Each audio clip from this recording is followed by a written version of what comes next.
Today we have Carlos Medeiros, Emeritus Professor here from Federal University of Rio, and Florencia Medici from Instituto de Estudios en Ciencia, Tecnología, Cultura y Desarrollo from Argentina.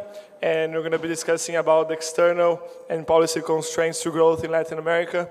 It's a pleasure to have you both here, and we're looking forward for the very good discussion. So we will start with Professor Medeiros and then go to Florencia, and we'll take questions collective at the end. Please, Professor. Well, thank you very much. This is an idea not so new, not so old, about this discussion with financial commodity dependency and growth constraint in new millennium. And the idea is to make some questions, what is different from the old pattern of Latin America and what is. So this is the broad idea. I will start with this, how can I say, this synthesis of the paper, that this is a work in progress. Huh? The idea is that this paper is, I discuss not Latin American, because, you know, where is Moreno Bridge? That is, Mexico is quite different from the problems that I'm here. This is more connected with South American countries, not Latin American countries, but the idea what in the last decades, I'd like to highlight two modern, or not so modern, aspects of problems that is highlighted by structuralist approach. This is a commodity and financial dependency. My point is here, I'd like to say that I see that the Chinese rise in new millennium brought about major change in international division of labor and propositions very common as privatization and early deindustrialization explained by wrong domestic policies underestimate the historical change in world economy. This is the one point. And second is, in relation to the fragility and macroeconomic vulnerability associated with financial cycles, it is argued that due to changes in financial instruments, and especially in exchange rate regimes adopted in most economies, South America, and in particular Brazil, became less vulnerable to balance of payment crisis than they have historically been, especially in the 90s. Only two economies reproduce the same old problems and patterns previous fall. Argentina, that Matias, no, is the great specialist here, and Venezuela.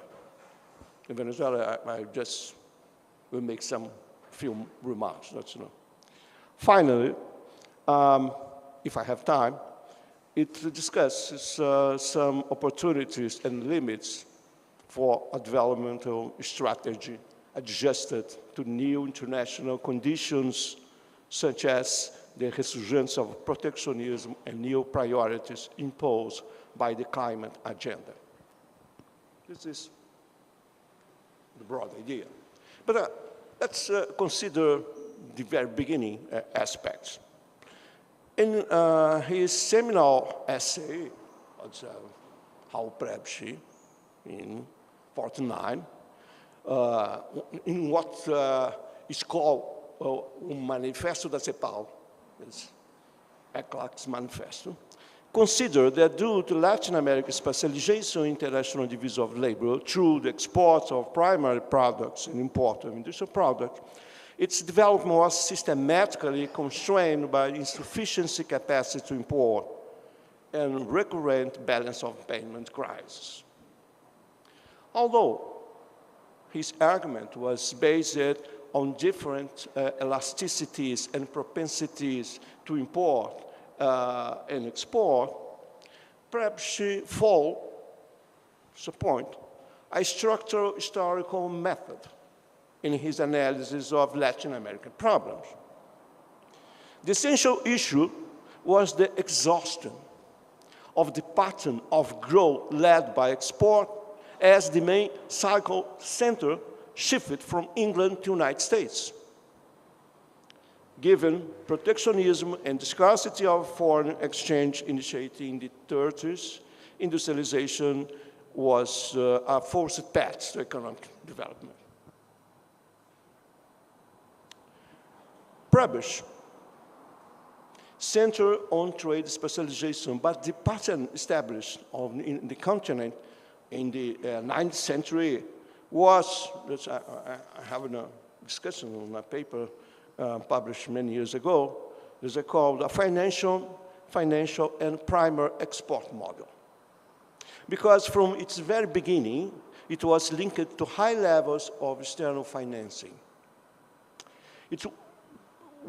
It's interesting to distinguish two distinct issues that are expressed in the country balance of payment. The first dimension is the productive structure characterized by strong heterogeneity in productivity between sectors. Import substitution was necessary for higher growth, but after an uneasy stage, industrialization in country increasing difficulties when included important segments of capital goods and high important components. Unless the development strategy succeeds in achieving high export growth through diversification, further industrialization may generate unsustainable trajectories of external indebtedness. This is something that is very different from Novo Desarrollismo, is this. Although a country without convertible currency can grow with deficit in its current account balance, this has limits determined by its evolution in relation to the export growth rate. This is what I say, that is the rate that defines the country's external solvency, and by its external liquidity that depends on the relationship between the stock of short-term liabilities, public and publicity guarantee debt vis-a-vis its reserves. But I say that the external financial fragility has its own autonomous dimensions. Latin American story shows trajectories of excessive external debt that does not arise from a need to import, but to speculative and financial reasons.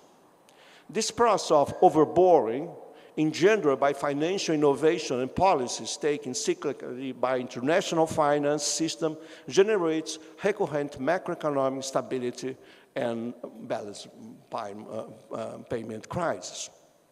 The greater this fragility, the more domestic economic cycle is determined by the evolution of international financial system and monetary policy of the hegemonic country.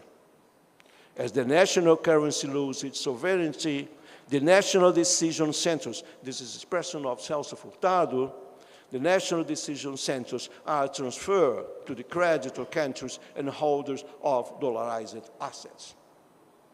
This financial dependency, a structural characteristic of economies financially integrated in the world economy without convertible currency, international financial system, is transmitted to real economy through restriction it imposes on economic policy. But this external financial fragility is influenced by geopolitical factors and exchange rate regime. Depending on the financial restriction of balance of payment, the country undergoes a low growth trajectory oscillating between periods of growth spurts and recessions. But this circumstance is influenced by geopolitical external factors, by the type of financial vehicles, and by the exchange rate regime. In fact, in Brazil and South Korea had the two largest external debts in the early 80s. But while in Brazil, the high increase in Federal Reserve rate of interest led to a long-term balance payment crisis, in Korea, Japanese banks extended credit and had structured debt over large chaebols, avoiding a long balance crisis. The prevalence of primary specialization and high current account debts in Canada and Australia were not obstacles to the convertibility of their currency. The Canadian dollar became fully convertible in 1952 when Canada exported basically primary goods and the current account showed high debts financed through loans and investments. The same happened later in Australia. In 1983, the Australian dollar became fully convertible. The debts in current account strongly increased, but it was easily financed by loans and investment. This is just to say that different stories and experience cannot be fully explained by economic reasons or by the same old story of elasticities of export and import. South America in new millennium, this is the point that I'm saying here. The question is, the same old story. Trade specialization and financial fragility were strongly exploited by structuralist analysis on the major balance payment decrease in the 80s and the path followed by Latin America in the 90s under the Washington Consensus reforms. Okay. Both dimensions constitute the common ground between several structuralist approaches on the main problems of Brazil and South America countries in the last decades. The point is the question if there is something that is different now than it was before, or the same old story of the 80s and the 90s is still are predominant in the explanation of the main problems of Latin America. And so this kind of early deindustrialization and primarization have been emphasized, particularly by neo-developmentalism. This is a lot of paper for this. But other dimensions are explained. For instance, early financialization, Professor Vernenko with the Caldentin has just published something like this. Or Martina Bellis, old friend of us, on peripheral finalization. Both were driven, the same process, by neoliberal reforms that began in the 90s and were expanded in the new debt cycle after the great financial crisis of 2008. Well, that's some critical points on this idea. The first is there's this discussion that's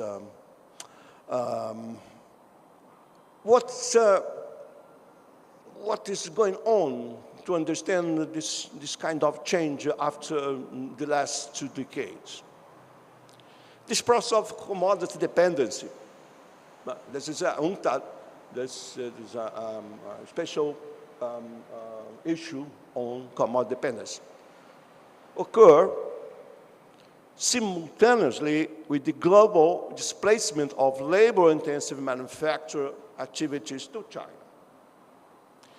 The combination of both changed the terms of trade of goods, favoring primary goods, and result in land economies. This is the old Adam Smith expression to this kind of our economy. This is land economy that has a lot of natural resource. But it resulted in land economies in relative increase in the share of primary exports, primarization, and in general decline in the share of industrial production, GDP, deindustrialization. Both processes should not be confused with the industrial decline and productive regression from endogenous transformations associated with low investment and economic crisis. This process, initiated in the 90s, were also present in the region, although not as higher as those expressed in conventional measure on privatization and industrialization, highlight in contemporaneous structuralist analysis. So, what is the meaning of this kind of premature? Premature related with what? With the general GDP per capita? But this is not historical method of CEPAL. Huh? It's other thing. It's more connected with Rostov or... In relation to financial fragility, it is argued that the financial conditions that have prevailed in the recent decades are very different from those that have prevailed in previous debt outbreaks. This is one point that I'm trying to apply in this paper, but this is not nothing original. This is Serrano, Suma, and I have a paper on this, and there is an excellent thesis here, Bruno Ferreira, this is here. But the new international circumstances and domestic policies adopted since the beginning of the millennium reduces the external vulnerability and the risk of sovereign debt, avoid the exchange rate crisis even in the most uncertain and volatile conditions after the great financial crisis of 2008, when external private debt increased. Although this risk has returned, particularly in income economies in low-income economies after the pandemic, lower commodity prices and high interest rates, it has not generated a balance of payment crisis, as it occurred in the 90s and the 80s and the 90s, affecting all peripheral economies. Among the countries of South America, only Argentina and Venezuela constitute great exceptions of this change, reproducing in the last decade deep financial fragility and consequent solvency crisis and external liquidity crisis, but for reasons very different from those considered in recent literature on peripheral financialization.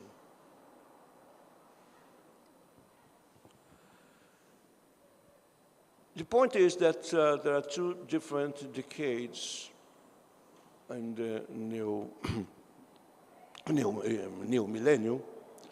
The structural impact of the rise of commodity prices and expansion of Chinese demand on the continent, with the exception of the Mexico, whose main external insertion is with the NAFTA in manufacturing activities. Along the 2 decades of the century was the enlargement of its trade specialization based on export of food, oil, minerals, and import of industrial goods. Despite this primarization reinforced by strong expansion of foreign investment, the 2 decades were very different in terms of economic performance. In the first, South American economies grew much higher than in the 90s and similar to other peripheral countries. It's no difference from the world and developing countries here. But in the second decade, growth was much lower. This regional discontinuity was essentially made by the evolution followed in Argentina and Venezuela under acute balance payment crisis, and in Brazil, which, on the contrary, did not face any restriction of balance of payment. This was, Ricardo said, is the policy constraint. This in the first decade, the pink wave, the beginning of the 2000s, the risk of sovereign debt and the collapse of the exchange rate constituted the main obstacle to the resumption of economic growth in South America. The election of Hugo Chávez in Venezuela in 1998 inaugurated a new direction in the region in favor of social inclusion and higher growth, but this only took hold after changed international trade and monetary and financial conditions.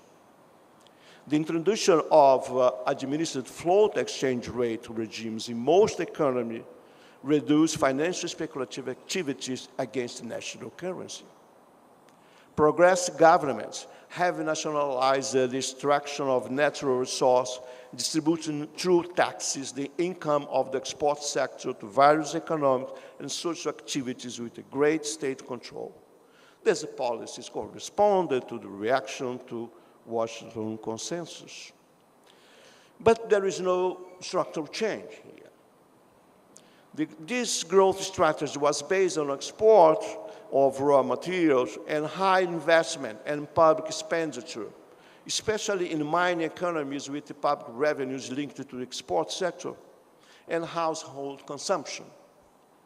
Despite its success in terms of growth and poverty reduction, even in Brazil, the industrial policies implemented did not change what I said, that's Luciano Coutinho, that coined this expression, a regressive specialization created by neoliberal reforms along the 90s.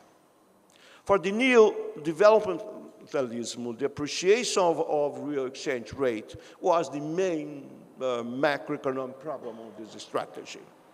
The slowdown growth after 2008 and the industrialization would be consequences of this imbalance of this price.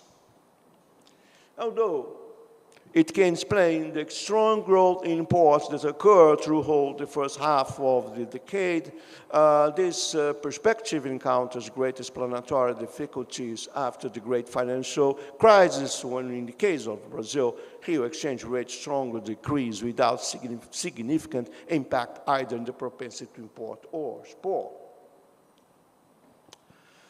The hypothesis of peripheral financialization does not discriminate clearly between the two decades, but considers that the expansion of financial flows, especially in the second half of the decade, increases the financial vulnerability of these economies, weakening the investment rate.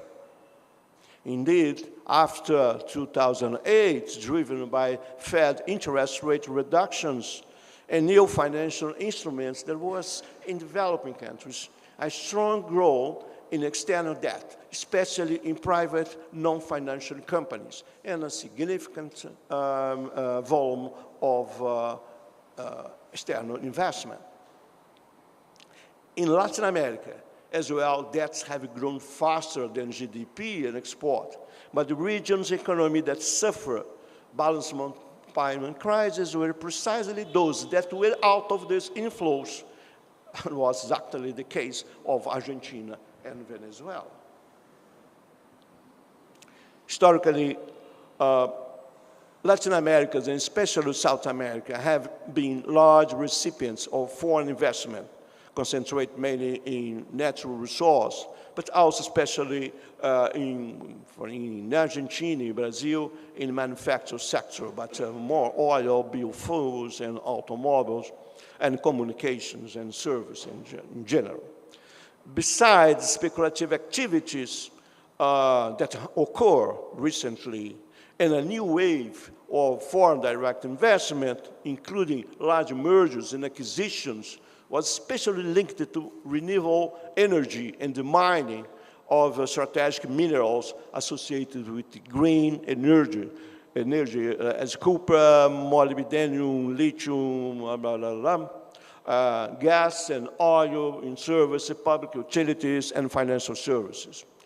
the nationalization increase and dependence of Brazilian economy investment cycle on decision of large international companies just increased as well.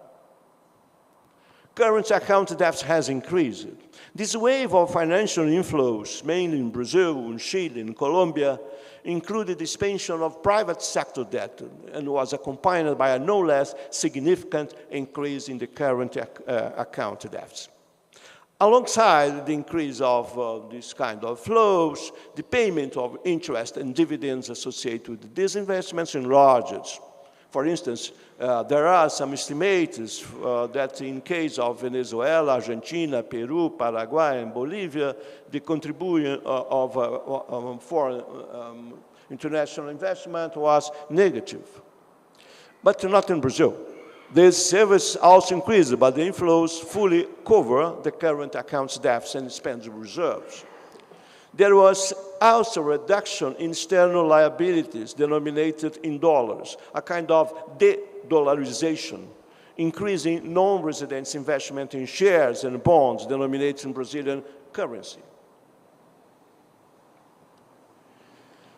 The net transfers of resource has decreased and become negative in several countries, but the maintenance of high level of reserves against external liabilities and the relatively low level of public sector external debt avoided that after 2008, the spreads of Latin American public and private bonds increased substantially in the following years after the Great Crisis. One notable difference from the 90s was the floating exchange rate regime and the composition of capital inflows, mainly for investment in securities dominated in national currency and not in sovereign debt. Under this circumstance, finance speculation falls entirely on the investor and not on exchange rate regime. Thus, the strong wave of short-term financial flows did not result in the well-known sequence of appreciation, currency increase, devaluation, typical of the 90s.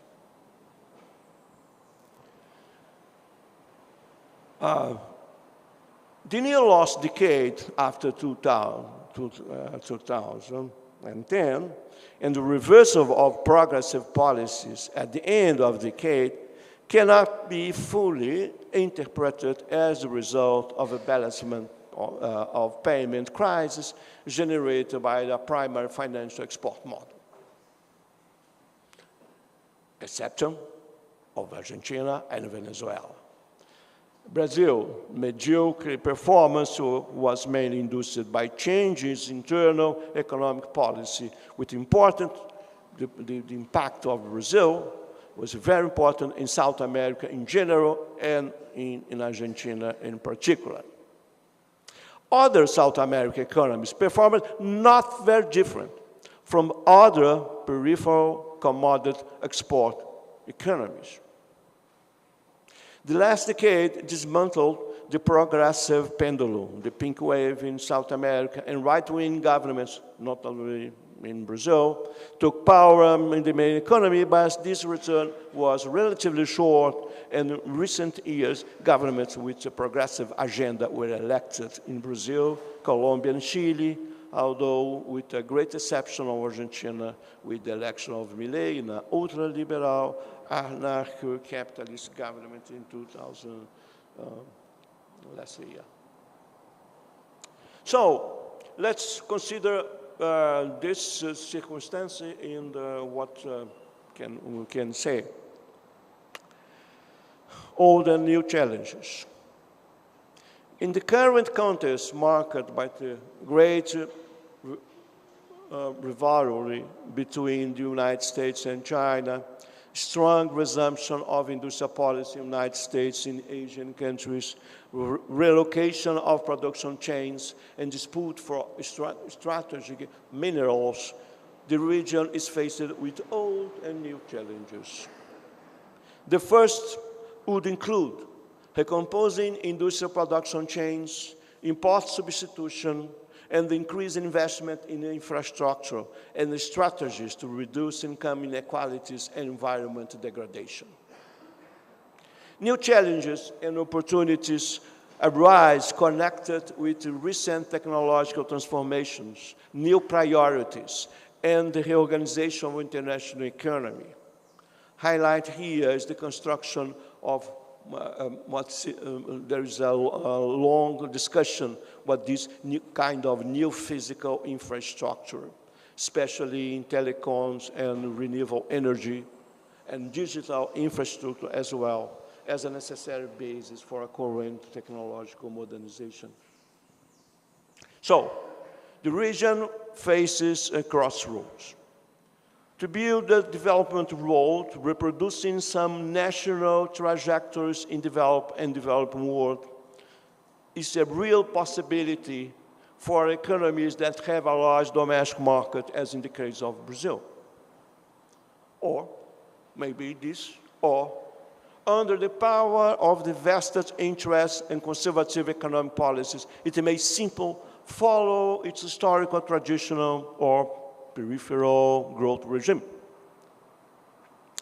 Besides these economic and political restrictions, the development alternative is challenged by some environment considerations that considers that ongoing oil gas investments in the region are incompatible with a sustainable trajectory, and the new extraction of minerals like lithium associated to green technologies is intrinsically harmful. Both underestimate the real movements underway in the United States, China, Asia, and a lot of countries, which have combined high investments in renewable energy without discontinuing investment in oil and gas so as not to interrupt economic growth and investment in production chain. In relation to extraction of new minerals, the central economic problem is to create a comprehensive development strategy toward upstream activities. This was what happened in China with the industrialization of hard earth.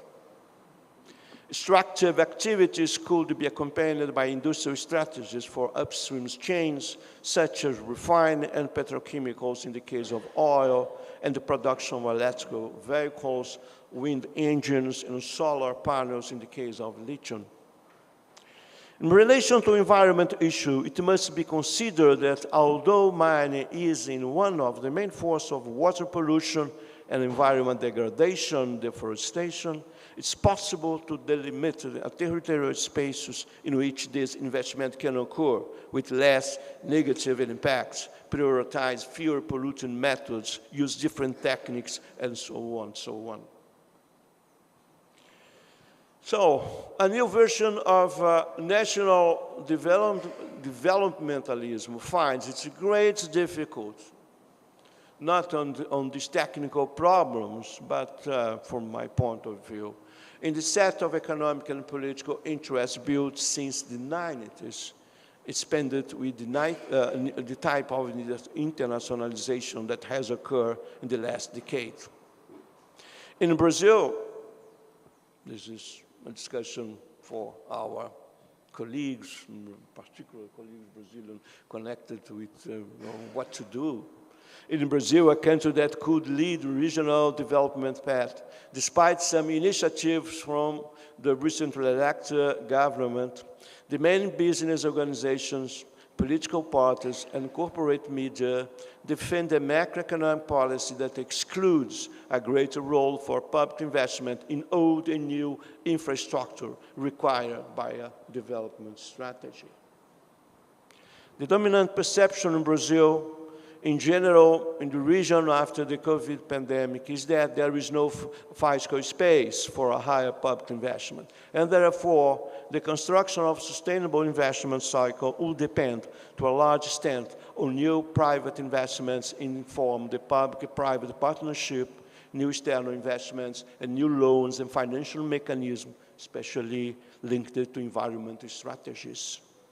Thus, although there are opportunities in South America for a resumption of a national development project driven by investments in economic and social infrastructure and energy diversification, There are no political coalitions that support at that national level and consequently at regional level. They seem to meet once again a development road centered on commodity exports through regional export corridors or attraction of foreign investment and new forms of fundraising aimed especially at green business in new forms of energy, in the extraction of metals and related service led by large multinational projects, but with reduced impact on the main productive structures. So that, I will finish here. Okay, thank you very much. Thanks for the invitation to committee organizers and Ricardo, and it's also a great honor to be here sharing this panel with Professor Medeiros. Well, the name of my presentation is a discussion about inflation in Argentina, distributive conflict in a context of high financial fragility. But this presentation is based on a paper who was published in January, and it is co-authored with Ramiro Álvarez. It was published in Economía Internazionale in a special issue, which were edited by Juan Carlos Panico, and Martín Puchet. Well, motivations. In Argentina, the inflationary dynamics since the late 90s has been more intense and persistent than in the rest of the South America economies, except for Venezuela, of course, taking into account the period 2002, from 2002 to 2011, for South American country, only Venezuela and Argentina had persistent inflation rates higher than 10%. Venezuela throughout the entire period, and Argentina in 12 out of 18, just before the pandemic. So, and in contrast, the other countries had inflation rates higher than 10%, only in the no more than 3 years, in the beginning of the century, and during the global financial crisis. So why? Why is the problem with us, the Argentinians? Its other motivation is the current inflation rate is 274 annually, and it's clear we have accelerated inflation. According to our president, the cause of inflation is the quantity of money in the economy, primarily generated with the fiscal deficits, of course, but it is not so worried. The worry is that many economists in Argentina, many of them also perceived heterodox, think the same. Thinks that the cause of the instability, macro instability in Argentina is some problem, or is something related to the fiscal order.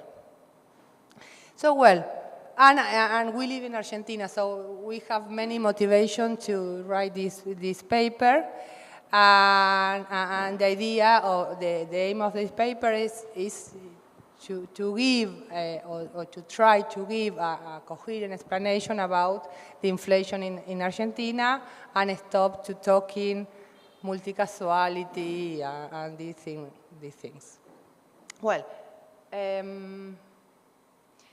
we argue that the inflation in Argentina, especially in the last decade, can be explained by the devaluation triggered by the balance of payment performance, especially the financial accounts, especially because of the financial deregulation in the last decade, the last year. In this scenario, conflict inflation manifests through a persistent exchange rates wage spiral.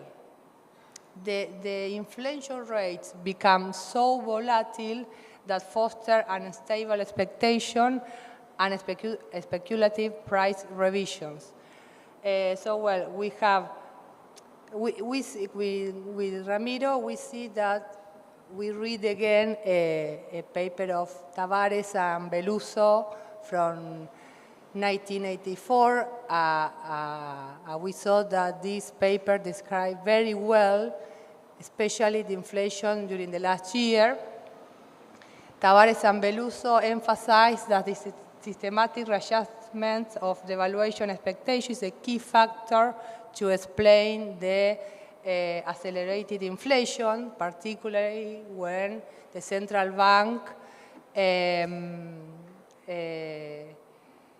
lost the ability to control the exchange rate because of the lack of international reserves.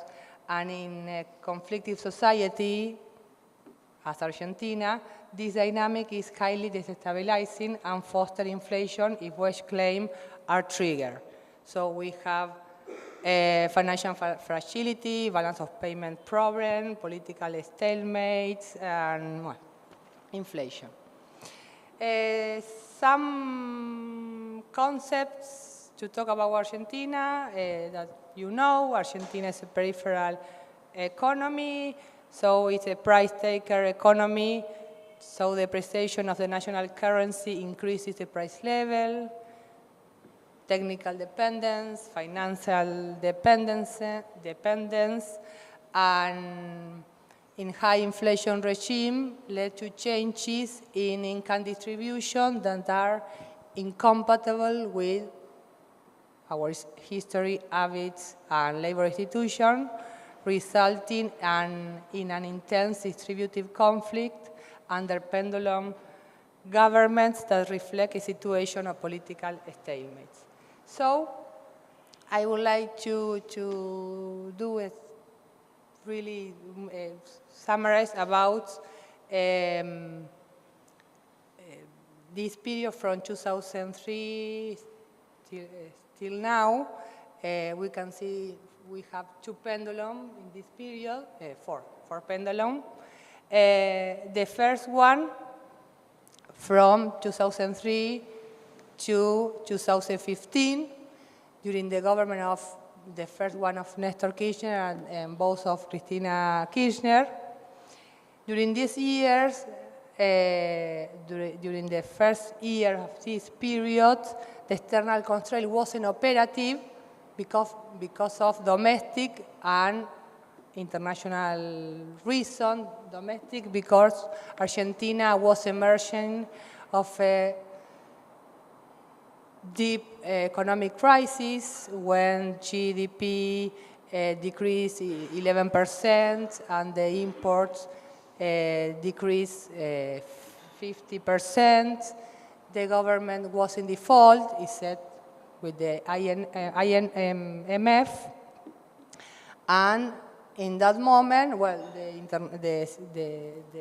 international situation, you know, improved, primary prices, liquidity, etc. That reason allows Argentina not to have external constraint by almost a decade, with the government, well, the part of the pink wave, which implemented a series of progressive policies and expanding public expenditure. So, what about inflation in this graph? Well, in this graph you can see, I don't know if you can see, but I'll say, begins in 2003 to the end of the 2011. We divided the first period in two. The black line is monthly wage index variation. The gray line is monthly consumer price index variation. The dashed lines are the trend of both And the red triangle are the annual wage variations. So it's clear, particularly in this period, we can see an improvement in real wages, an important increase in real wages, at the gap between the trend of the nominal wage variation and inflation was big and became to be slower. In this part, we have an inflation around 2% in the worst moment monthly. That is an inflation caused by the improvement on the real wage. And it was clear the improvement of the labor share in the economy. During the 90s, in the beginning of the 90s, the participation of the labor in the GDP was around 45%.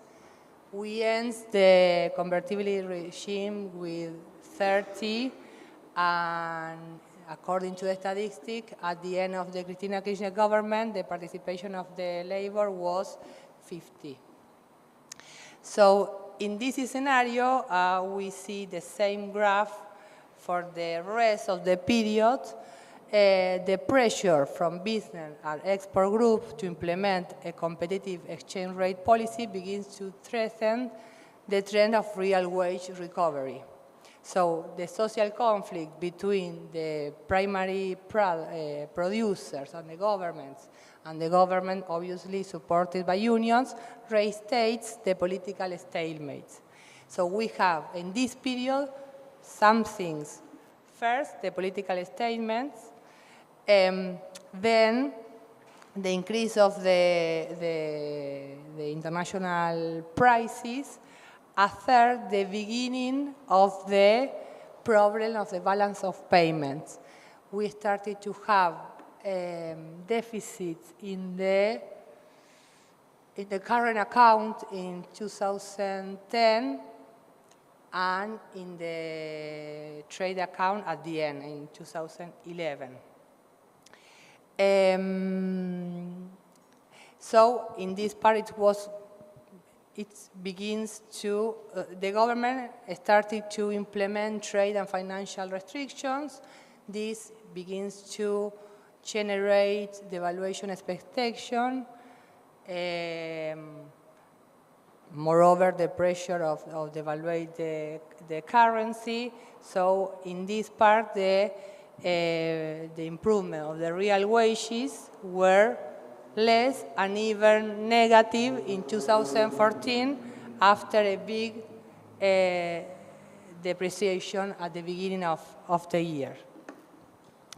So considering the conflict between real wages and profit rates, the low interest rates, even negative in real term, try to ease the distributed conflict at the expense of a growing expectation of devaluation and capital outflow. So we have two capital outflows also in this period. So Argentina was again found its major constraint in the performance of balance of payments, leading to the implementation of these restrictions that erodes popular support for the government within a context of economic stagnation and real wage decline. Which were the anti-inflationary policies? In this period, the stable nominal exchange rates, the control on foreign exchange rate market, the freezing of public utility rates, price control in general, it was the key. However, the chronic loss of international reserve, of course, reduced the government's ability to control the nominal exchange rates. This explains, in part, of course, the defeat in the 2015 election. It is a similar graph. Importa. So, well, we have the first pendulum swing with the election of 2015. When Macri, the right-wing government, took place. Of course, Cristina Kirchner had many problems, financial problems, trade problems, low interest rate, capital outflows, and even the licitation with the holdouts. All need to be solved. But from my point of view, the main financial instability that we are suffering now was generated in this period that begins in 2016. We had the classic cycle of over-indebtedness. What I don't know if, I think it was so short, the short cycle ever, because this cycle More than double in 4 years. only 18 months. It was, well,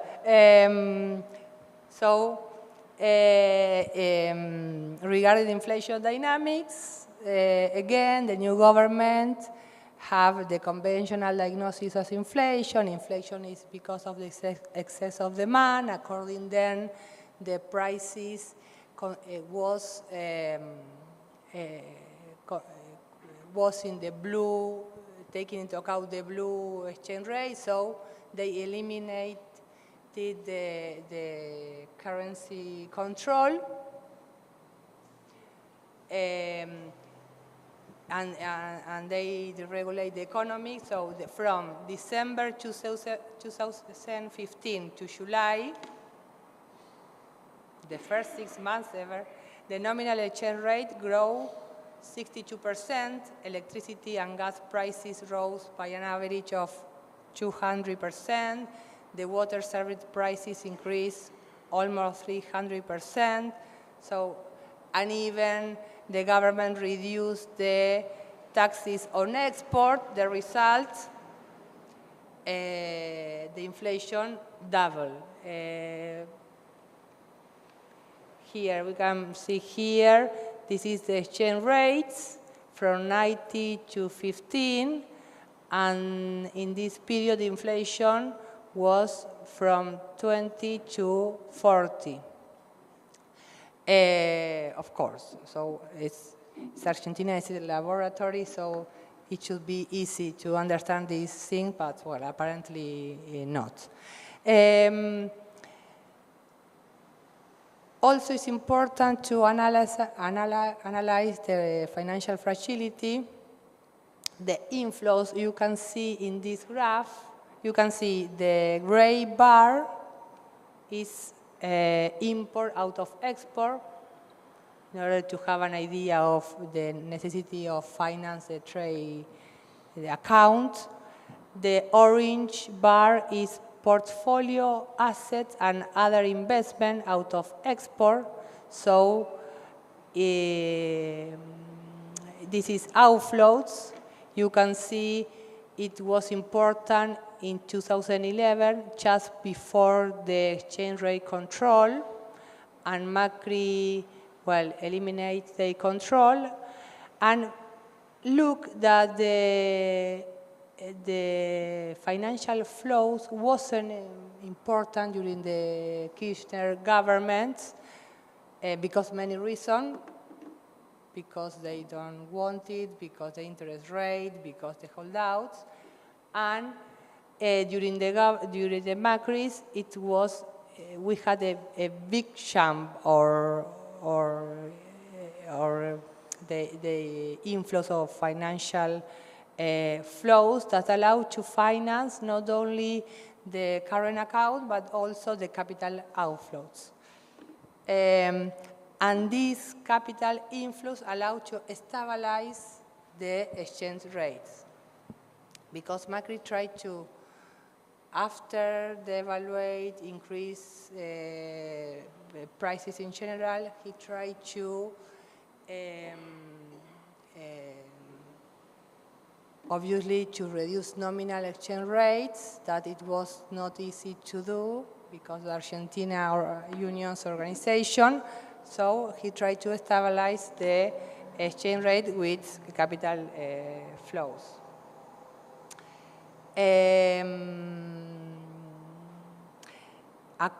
In relation with the price dynamic, you look at here, the gap between the nominal wage and the price is the other way around. We can see that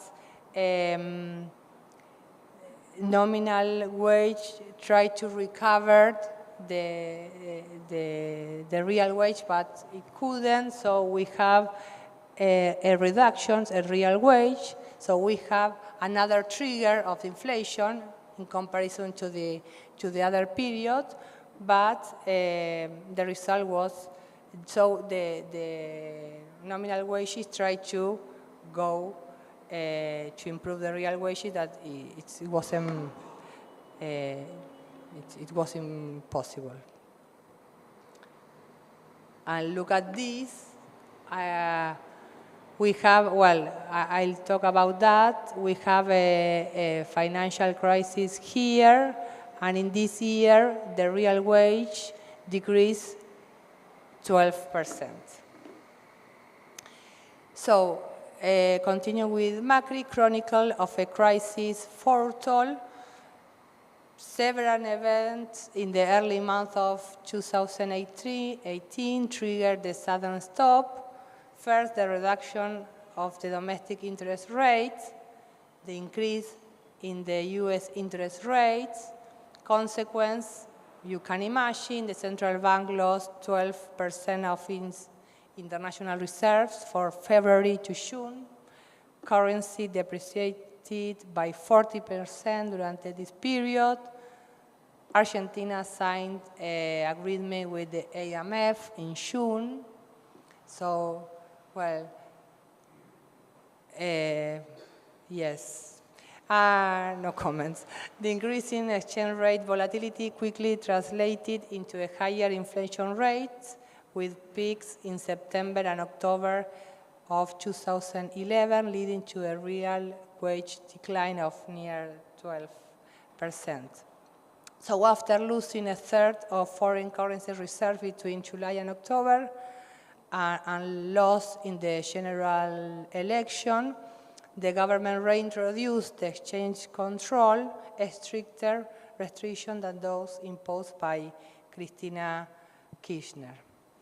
So here we have a new swing pendulum.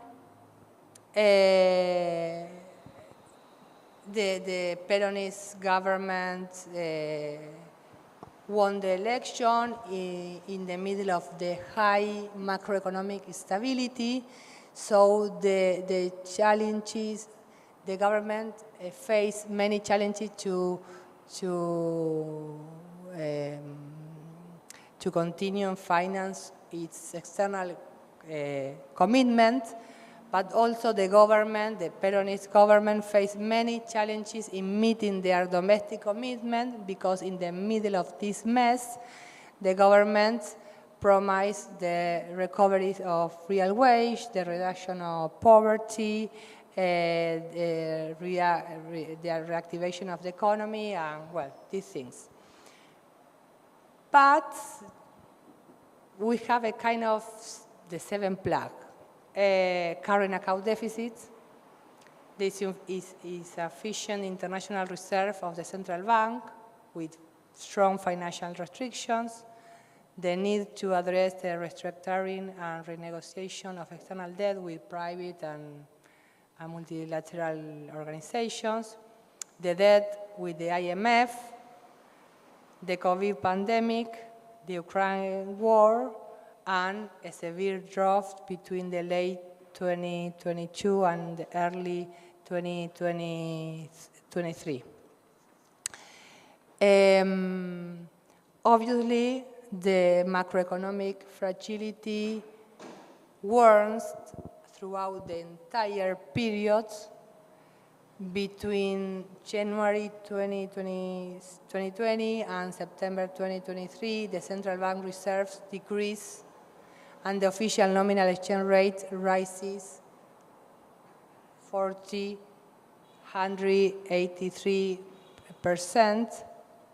And you can see the same figure, the same meaning of the line. You can see here the acceleration of inflation. So in this period, the trend of nominal wage variation and CPI variation, it's the same. You can see the difference because it's one along the other.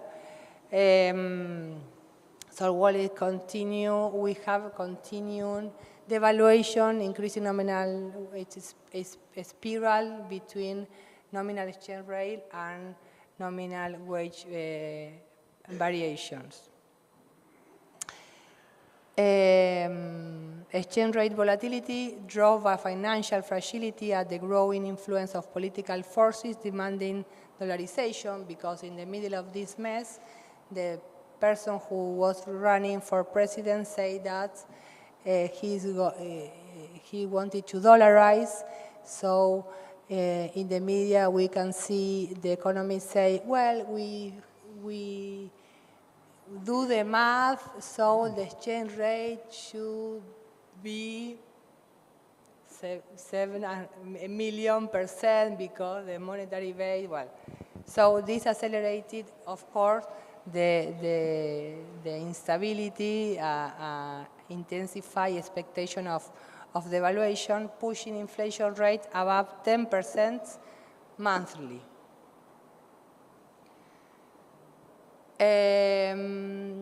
So, well, here we can, a typical dynamic described by Tavares and Beluso about the dynamic of expectation formations. I mentioned that, well, the loss of reserve in a context of conflictive societies regarding income distribution, the scenario of general elections, so the influence of devaluation expectation and future prices on inflation dynamic was exacerbated, and these are constantly revised upwards to hedge against potential future losses in a context of high nominal volatility. Even firms don't sell at the end of the year, because it's impossible to calculate the cost of reposition of the products. So gradual devaluation triggered wage demand and perpetuated an inflationary dynamic in a society in conflict over income distribution. In that context, the monetary authority raised interest rates to prevent the accumulation of external assets. This dynamic started an inflationary spiral involving a feedback mechanism between wages, interest, and exchange rates. And particularly in the end of the year, the process accelerated as the expected margin becomes unstable and challenging to predict. And I quote Tavares and Beluso, supply prices planned by producers tend to be significantly exaggerated in an attempt to anticipate a potential devaluation of liquid capital. This dynamics leads to the overall supply price departing from the normality condition of production price within a capitalist enterprise. We live off this. And you can see here, again, the same graph, the accelerated inflation. Of course, we lost the elections, so we have a new pendulum. The name of the period is, I quote my president, that he self-defined like the mole that destroyed the state from within.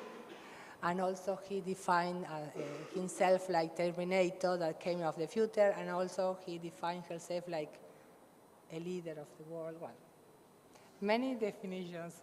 Well, in the new pendulum swing, President promised a drastic reduction in public expenditure, the elimination of the central bank, still don't do that, a full economic liberalization and dollarization. He devaluated the regulation of the economy. It's not happening. And obviously, this caused a spike on inflation that was partially offset by a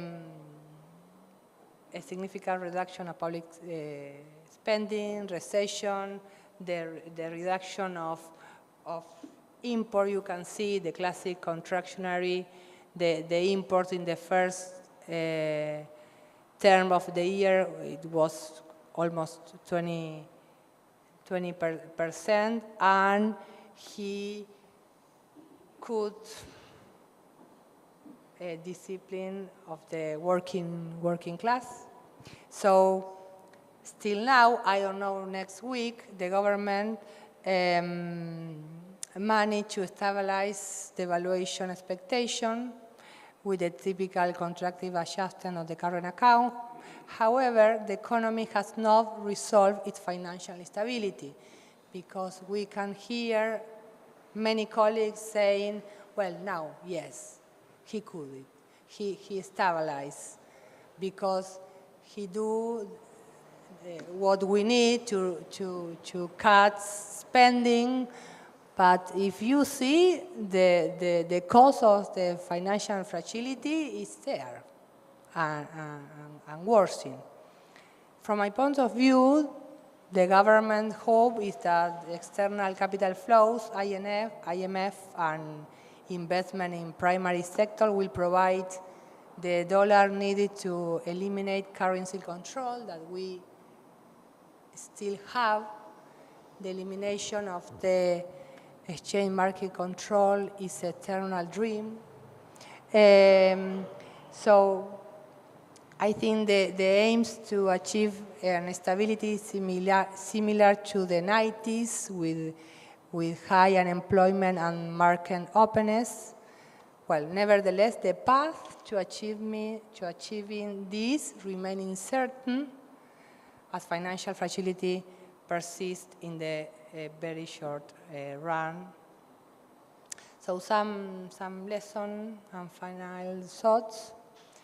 There is nothing special in theoretical terms about Argentina. I always hate the Kuznets phrase that there are three kinds of economy, old economy, Japan and Argentina. I hate this phrase. And well, no, it can explain with theory. The price dynamic is understood as a result of conflict between wage increases and devaluations in a price-taker economy open to trade and financial flows. Inflation performance can be explained by devaluation triggered by dynamics linked to the external sector, especially resulting from financial deregulation. In this scenario, conflict inflation manifests through a persistent exchange rate wage spiral. And lessons that for Argentina, monetary authorities would seek to maintain foreign currency reserves to cope with capital outflow and mitigate devaluation expectations, and also regular this is pendulum. Zero capital inflows or all the capital inflows. For this objective, keeping domestic interest rate higher than the international rate to cover the devaluation risk and implementing financial flow regulations are essential starting points. In this sense, price stability requires exchange rate stability. Thank you for your attention.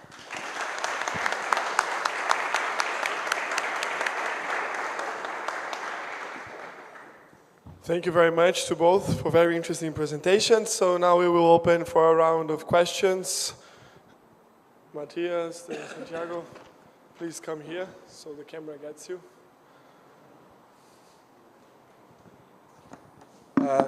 If I may, a brief comment, really.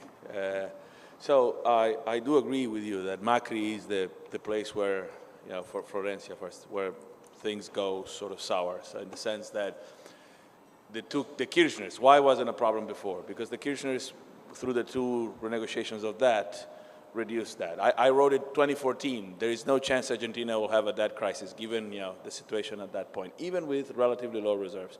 But I think there is a need of more emphasis, those inflows that you were showing, which is very nice to show the inflows and the outflows, because they all go out. They come in and they go out. Is that Macri did two things there. One, it's part, for brief periods, they actually did increase the interest rate and have the differential was actually favorable. So they did that for a while. And at the same time, they contracted a lot of the loans. And so they contracted a lot of the sort of, including the IMF one. And that's part of the story in the legacy. What I would say is, I don't think that that's a mistake. So when I talk about the new pendulum, I always say those things that look like mistakes sometimes are instrumental. So because they tie the hands of the government that comes next. So Guzman, with all his problems, he comes with his hands tied and has to renegotiate with the IMF and so on and so forth. So the failures of the conservative, or whatever you want to call it, right-wing sort of governments is less of a sort of a failure. To Carlinhos, again, a comment, and we can talk about some of the other stuff. So it is true that, and you kept saying, because there are two exceptions, Venezuela and Argentina, and there are two exceptions. But there are two other exceptions too, and you kept sort of saying, well, one is Brazil. Brazil doesn't grow since 2015. Argentina doesn't grow since 2011. Brazil doesn't grow since 2015. And the other is Mexico. So the two countries that do not grow, not because they can't, it's because they don't want to. And I think that that says something important about the sort of more global pendulum, if you want, in the more regional pendulum in Latin America, how we go back and forth from the right to the left.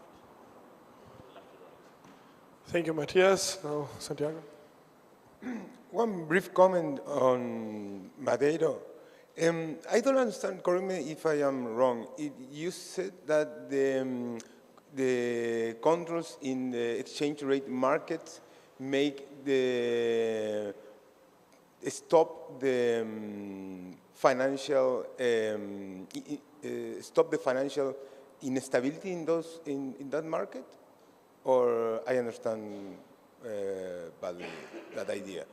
To Florencia, I don't know if the level of conflict inflation can be reduced in the near future due to unemployment and the increment in the informal labor. So there is a hope to decrease inflation through the pauperization of the labor force. Thank you. Thank you, Santiago. I actually also have questions of my own. So first to Medeiros, two questions. The first one is related to Laura's presentation yesterday.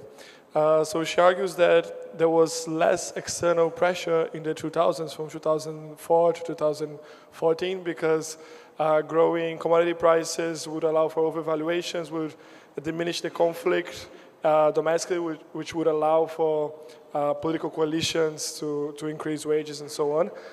So how I would want to, your opinion, how do you see that? Do you think after 2015 is, although we don't have a balance of payments constraint, do we have a less favorable external conditions in terms of conflict, also for a political coalition to bring public investment, as you mentioned? And the second question, you mentioned this new international division of labor centered in the dispute between the US and China, and you mentioned the industrialization by the sectors of extraction.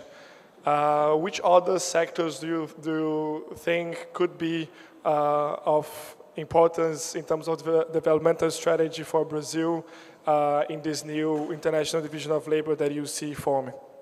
And my question to Florencia is actually on your last point.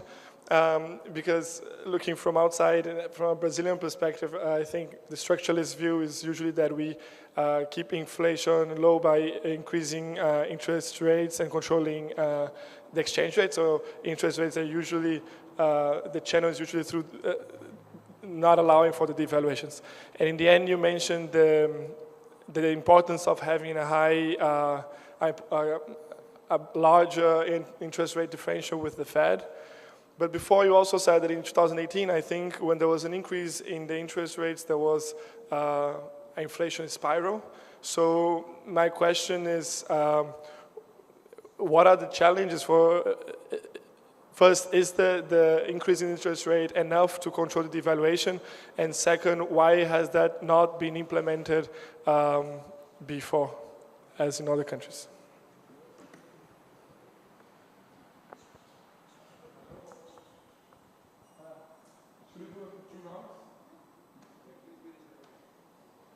I think we have time for 2 rounds. There are 3 questions. You're the chair. You're the boss. Thank you for your comprehension.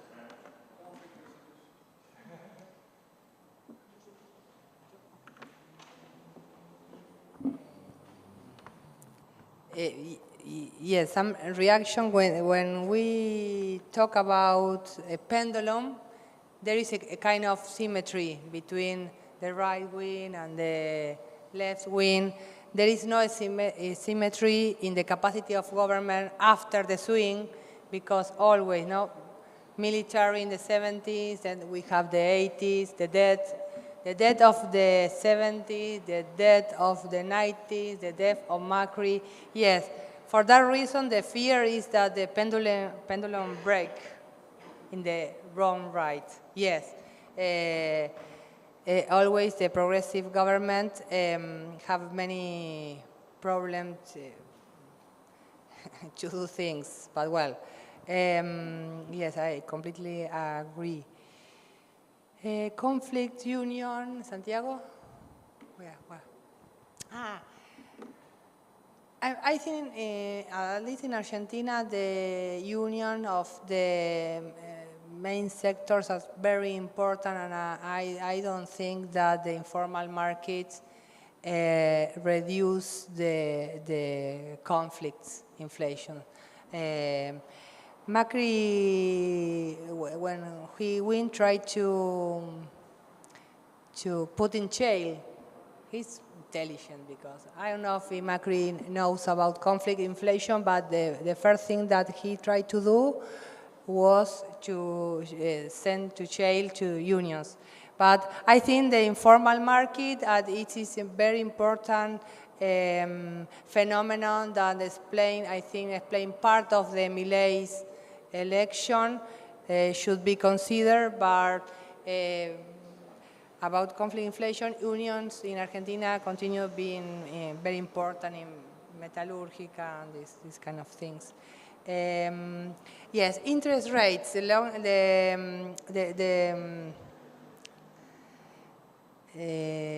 yes, it appears different things. First, it's important to have, because financial dependence and balance of permanent constraints, it's important to have a positive interest rates to have international reserve. But this is not was done by Kirchnerism, because I mentioned that it was a way to ease the conflict between profit rate and wage, and because I don't know if it's what he wanted to do that, but the idea is the financial sector is bad people, so they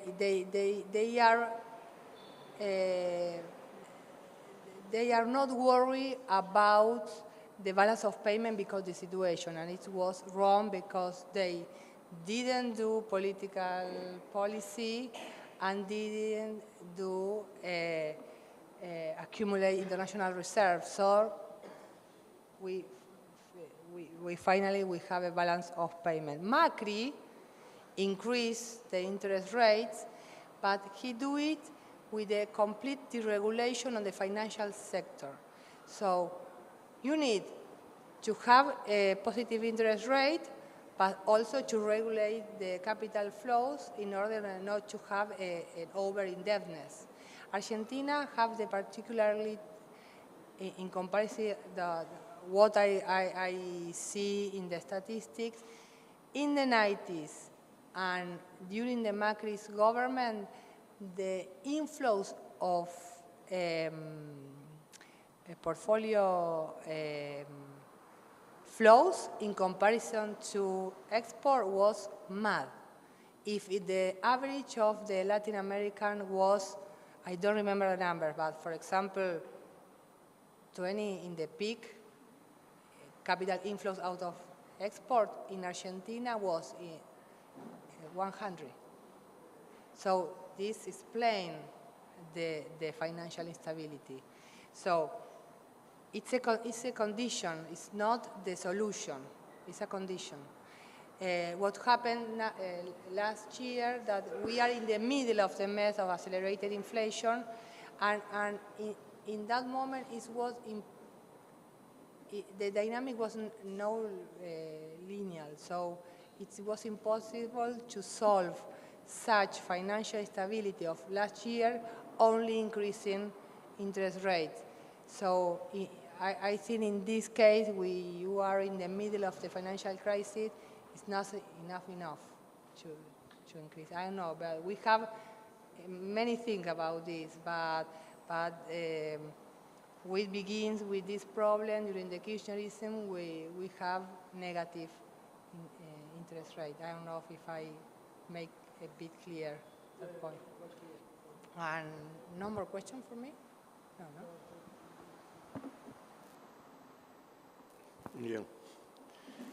Yeah, I think, Matias, that Brazil and Mexico has this aspect in common. You know? Maybe Juan Carlos puede hablar un poquito de México, pero the problem, consider, for instance, this experience in Mexico, this idea, this processing, export processing areas, this is a maquiladora mexicana. Well, there are a lot of maquiladoras in China and Malaysia and Thailand and all that. But in a context of overall a lot of other investments and public investments, connecting these kind of maquiladoras, increasing the multiplier effects of the exports through the whole economy. This is not the case of the Mexico. So this is something that could be different. You know, I think that this is a kind of general interest and or the block of interest of political groups that just make the main policy in Mexico economy. In Brazil, the same. Well, we can say that there's a lot of good papers on it. That is, Franklin once published one something like the short golden age. This is the first decade in Brazil, because in the first decade in Brazil, we have a strong increase in wage rate. As I said today, some comments on Conceição Tavares' paper, there's something changed in Brazil in the first decade. One aspect was the wage rate that increased a lot, and the other was a brief recuperation of public investment. This enlarged the possibilities to a new kind of trajectory of growth, but the distributive conflicts that emerged in this process just discontinued this trajectory. And then a lot of pressures connected with the high pressures of inflation and nominal wages increasing, the real wage increasing more than the productivity in several industries activities. So that I think that we had a kind of Argentinian conflict at that time. But the answer of the government just in 2015 was just block completely possibilities for a more gradual adjustment. And then we had a real low rate of growth from 2015 until recently. So that we had a political dimension that that changed our historical tradition of growth without growing wages, with a lot of social exclusion and all that. This just diminished at the first decade. So I think that it's really good to make this a comparison. We had a sort of golden age at this first decade. I think that the political problems we are associated with this. Well, I think that what I said, what is the problems with the big difference in financial integration in the second decade, different from the 90s. What that imagine that we were in the 90s, the circumstance that prevailed in the 90s, and imagine a big crisis in the United States as the great financial crisis. What would happen? A strong crisis in all South American countries, as happened in the 80s, as happened in the 90s and all that. But did not happen. And why is it? Because the circumstances have changed. The balance of payment has changed a lot for most of countries, except Argentina and Venezuela.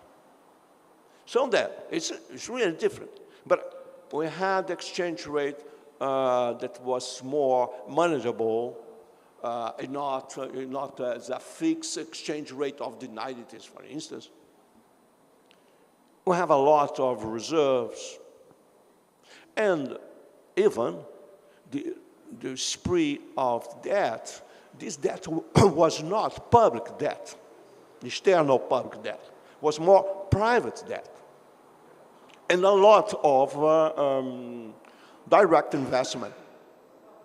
So that even we had the deficit in current account, but these conditions were much better than we experienced during the 80s, during the 90s. This makes the difference and open more space to grow. But this depends on domestic policies that we didn't have. You asked about what kind of sectors and all that. I think that one really important thing that could be considered here is that China became a huge investor in the region, in a lot of areas, but more connected with energy, more connected with now in Brazil nowadays is connected with the possibility of electrical vehicles, and there are a lot of other possibilities and experience that are connected with this kind of investment. For instance, in Brazil, we have some technological partnership that can be developed if we had lots of investments and decisions to do that. So I think that when you consider minerals in strategic areas, when you consider new energy, when you consider possibilities of technological cooperation in many, many aspects, I think that we could use this, this competition between United States and China and use this as an instrument to bargain better conditions in a lot of areas that are just connecting. So, please. Thank you very much for you both. I know everyone is tired, but we still have 10 more minutes. We will ask you to stay strong just a little bit. We have a short last round of questions. Florencia? I'm curious about what happened with exports after Milei, and what are the perspectives of sports after Milei? You expect a growth rate of exports, or what are your suggestions about this? Oh, thank you very much, and congratulations for the session, for your presentations. Just perhaps a suggestion for both of you.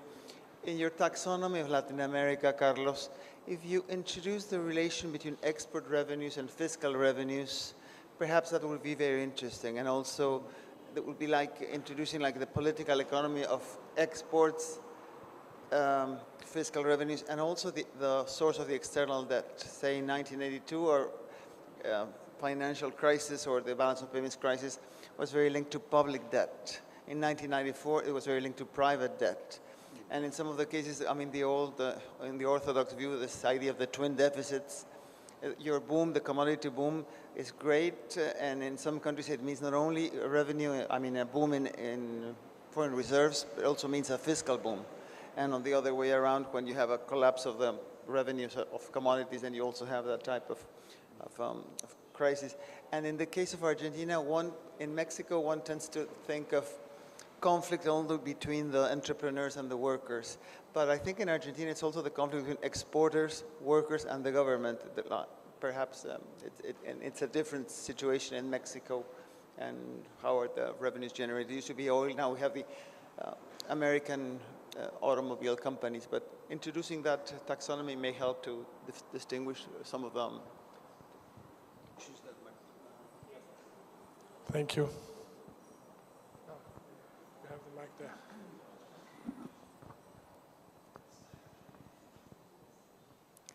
About exports, I think the problem with export that exporter don't, how Matías, I say, liquidan las exportaciones? Don't sell. They don't sell the primary products because they are waiting for the valuation. They have a big silo. Yeah. That's a financial sort of gap. Yes, yes. Because the expected valuation is big. Yes, expectation of the valuation. Yes. We have the blue. Last week, the blue is increasing again, so the exporters say we are not going. No. Nothing is sustainable. If the IMF gives them a huge chunk of money, then it is. If the exporters decide to come and sell it, sure. They did have some of that. So part of the story is that early on this year, and that's why they managed to hold it a little bit, is they did come and sold all the exports, but they had terrible 3-4 years, and so they needed the money. So they went, even though they were expecting that this would go sour, they did sell some. All of a sudden, they have a little bit of dollars, and so they could hold exchange rate. So for a while, it was holding. The people on the left that she cited, old friends, saying, oh, you see the fiscal adjustment and the devaluation, it worked. Yes, first, Milei, we have a chance because of Milei, of the inflation. Now he is reducing, and everybody, or almost everybody, believe that okay, we are okay, but no, it's circo. Sport, financial, sustainability, everything is about to explode. We hope. Yeah, Yes. if I may. So there is a risk in which they actually do get some money from the IMF. They're trying to negotiate that. If they do get some money, this could be sustainable for longer, and and maybe it does stabilize, and maybe this doesn't explode. So I don't, I think there is a terrible scenario in which Milei succeeds. What's wrong? I don't think we cannot exclude it completely. I think it's a low probability at this point right now. Yeah, in Argentina, it's also continue being between profits and wages. Yes. No, just to say that it's very different to have a public or public guaranteed debt and a private debt. I think that is important. Of course, there is connections and problems, but it's different. So that this is our circumstance nowadays. So it's part of the changes that happen with our financial dependency. But okay, but it's a little bit different. And it is.